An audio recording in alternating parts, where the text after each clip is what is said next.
So in this video, I want to talk about the basic idea of a process called the Laplace transform, which can be used to solve a huge variety of differential equations. And the idea itself is really beautiful. So the principle is this, that the Laplace transform allows us to jump between two worlds. We put a dotted line down the middle of the board here. This side is the world of differential equations.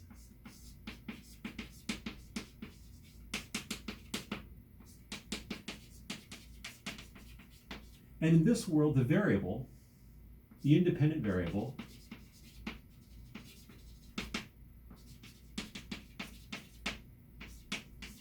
is going to be for us t. On this side, we have the world of algebraic equations, the kinds of equations you solved in high school and in middle school. X squared minus 1 equals 0, something like that.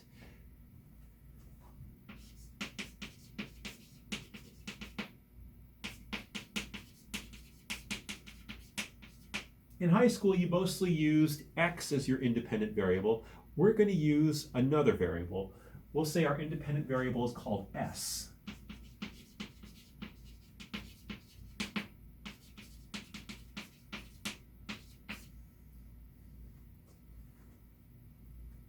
So we're going to start with a problem, a differential equation problem. Actually, I'm going to give you an initial value problem, so I'll give you a differential equation. We're going to use the Laplace transform, and in this video, I will not tell you how to compute the Laplace transform.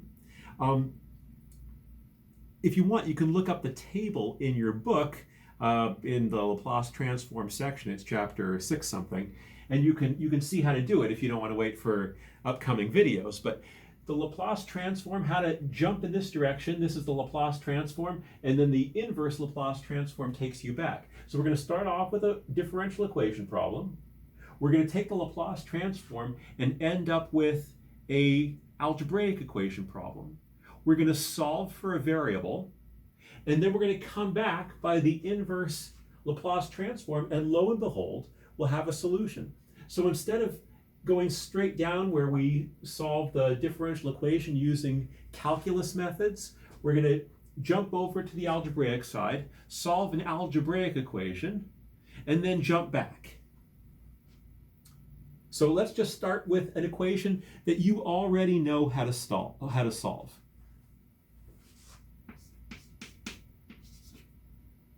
Let's say y double prime minus y prime minus 2y equals 0. What we have here is a second order linear differential equation with constant coefficients, and it's homogeneous. You know how to solve that. We've just spent several chapters getting used to this. This is much easier than some of the linear differential equations with constant coefficients you have been solving. And let me give you a couple initial conditions. Let's say that y of 0 equals 1 and y prime of 0 equals 0.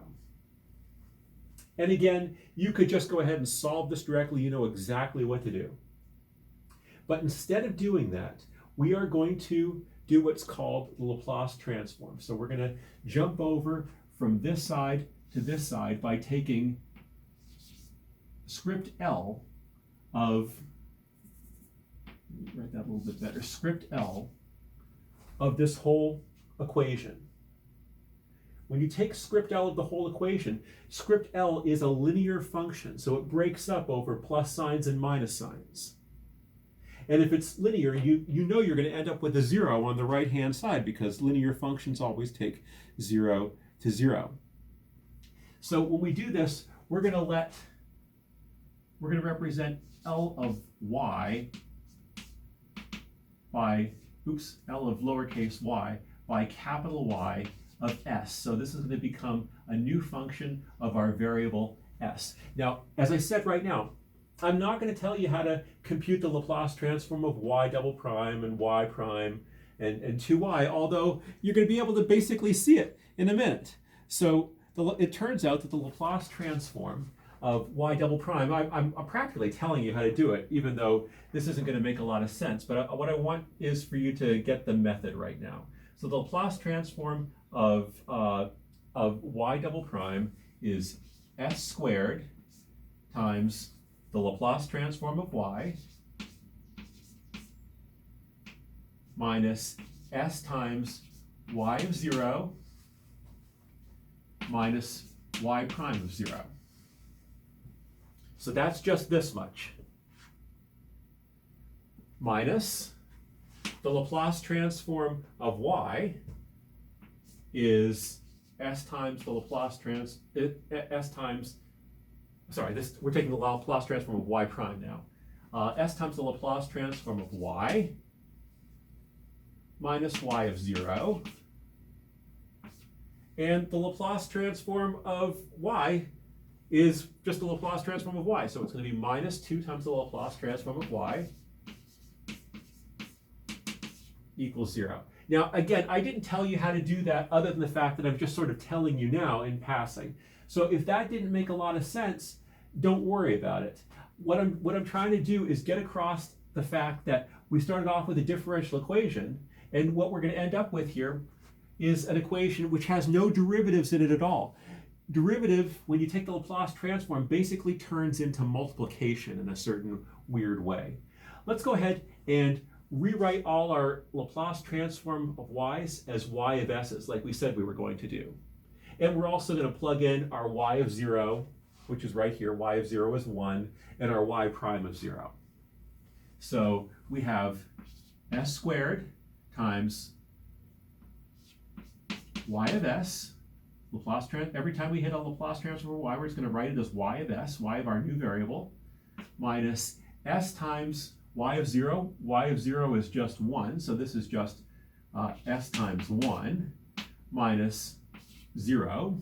Y prime of 0 we said is 0, minus s times y of s, minus y of 0, which we said was 1, minus 2 times Laplace transform of y we said was y of s. We didn't really do anything fancy in that step other than replace all the L of y's with y of s's. And we plugged in what y of 0 was and what y prime of 0 was. That's all we did here. So even if this step made very little sense, at least that step might not seem all that useful, but it should make sense. Now what we're going to do is solve. So as we move down in this direction, solve for y of s.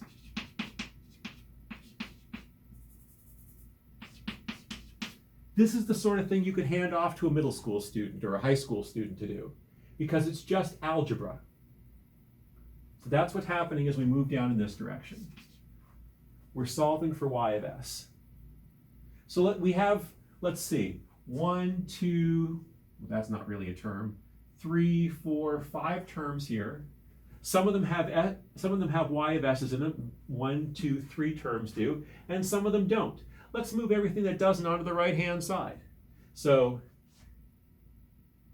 s squared times y of s minus s y of s minus 2y of s equals, so if I move 1 times s, this isn't s of 1, this is just s times 1. So if I move that minus s onto the other side, I add s to both sides, it's just going to become s. And here I have a minus 1, so that's plus 1. If I subtract that from both sides, I end up with a minus 1. And now I can factor out a y of s. So that's y of s times s squared minus s minus 2 equals s minus 1. And so I'll divide both sides by s squared minus s minus 2. So y of s equals s minus 1 over s squared minus s minus 2. So we did what we said we were going to do. We solved for y of s. And we haven't done anything on this side except algebra. Real high school kind of algebra. No derivatives, nothing, no calculus. The calculus stuff lives over on this side of the line. It's like these are like parallel universes. Okay, unfortunately, we need to simplify this before we can recognize something to take the inverse Laplace transform of. So to simplify it, we are going to write it in a different form. We know, if you remember calculus 2, you would have learned it then. I'm trying to think of what else. I think we've already talked about it in this course. We're going to try to write this as some number over, oh, I forgot to factor the denominator. This will make a lot more sense in a second. So the denominator certainly factors. S minus 1 over, we can factor this. Take a moment and do that. Feel free to pause the video and factor. But it factors as S minus 2, S plus 1. And what we want to do is write this in the form A over S minus 2 plus B over S plus 1. So you did that a lot in your Calculus 2 class, this partial fractions business. And so hopefully that looks pretty familiar. I'm going to borrow a piece of this blackboard. I shouldn't do any algebra over here, but I'm going to, and then I'll just erase it later when it's time to come back. So we want S minus 1 all over S minus 2 times S plus 1 to be equal to some number over S minus 2 plus some other number times S plus 1. Let's go ahead and clear, we're trying to solve for A and B to figure out what those numbers are. Let's multiply through by S minus 2 times S plus 1 to clear fractions. So if I do that, I end up with S minus 1 on this side and A times S minus 1 here, because the S minus 2's cancel, and B times S minus 2 right there. All I did is multiply both sides of this equation by S minus 2 times S plus 1. And now I'm going to collect up like terms. So this side is 1 times S minus 1, and this side is going to be, let's see, AS minus A plus BS minus 2B. In other words, that equals A plus BS plus minus A minus 2B, assuming I did that all correct. Wait a second. Sorry, that should be an S plus 1, my mistake. So this should be A minus, so that should be plus A minus 2B. So all we did is we gathered up everything with S's in it. So we have an A plus B S, and we gathered everything without S's in it. And since these two sides are equal, that, the thing in front of the S on this side, has to be the same as the thing in front of the S there. So A plus B equals 1, and A minus 2B is supposed to equal minus 1. Two linear equations, two unknowns. I believe that you can solve that. So we end up with A equals 1/3 and B equals 2/3.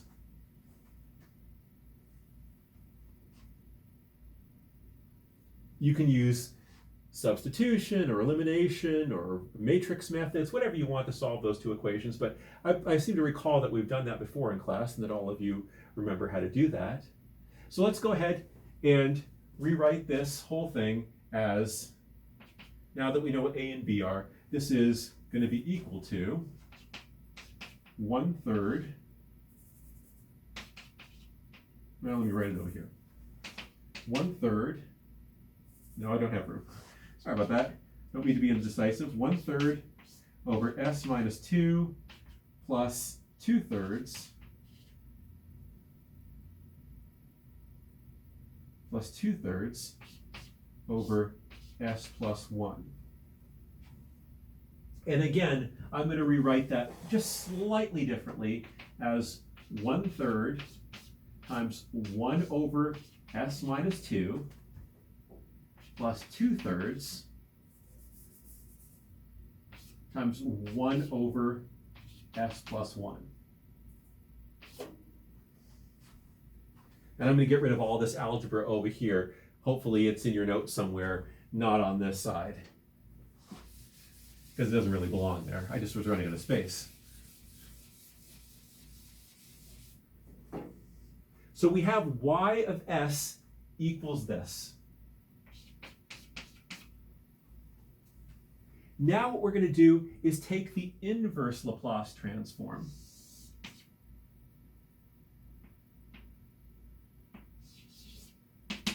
L superscript minus 1, script L superscript minus 1. And as it turns out, the Laplace transform of 1 over s minus 2 is going to be e to the 2t. So for one thing, the inverse Laplace transform of capital Y is little y. Just like the Laplace transform of little y was capital Y, the inverse Laplace transform of capital Y is little y. So let me write that over here. The inverse Laplace transform of capital Y is little y. Back where we started.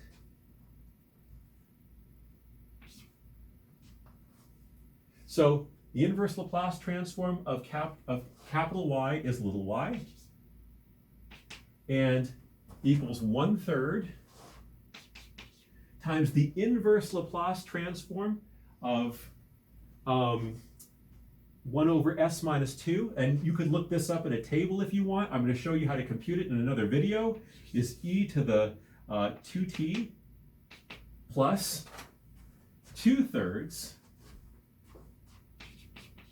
times the inverse Laplace transform of 1 over s plus 1, and that turns out to be e to the minus t. You might be able to see the 2 here is the 2 here, and if this was like s minus -1, the -1 here is the -1 here. You might already have a pretty good idea in simple cases, just by looking at this one example, how to compute the Laplace transform and how to compute the inverse Laplace transform. But I haven't really taught you how to do that in this video.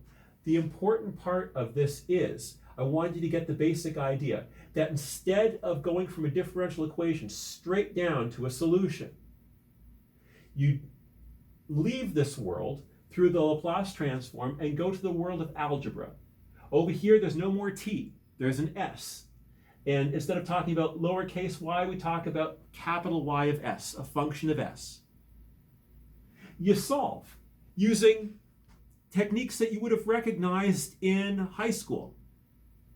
Other than this one little algebraic step down here, which you still could explain to a high school student, somebody who's never walked into a calculus classroom, because there's really no calculus there. It's just algebra. They just have the average middle school or high school student just hasn't done that operation. What's happening over here is purely high school algebra. And then at the very end, we take the inverse Laplace transform. So instead of going straight down, and sometimes going straight down is very difficult, as you know, in this particular case, it's not. It would be much easier to solve this using, the characteristic polynomial. That's how you're used to solving this. I've given you another tool which can be used on a wide variety of different differential equations. So you start off with a differential equation, you start off with your initial conditions. Do the Laplace transform, gives you some algebra with a different variable.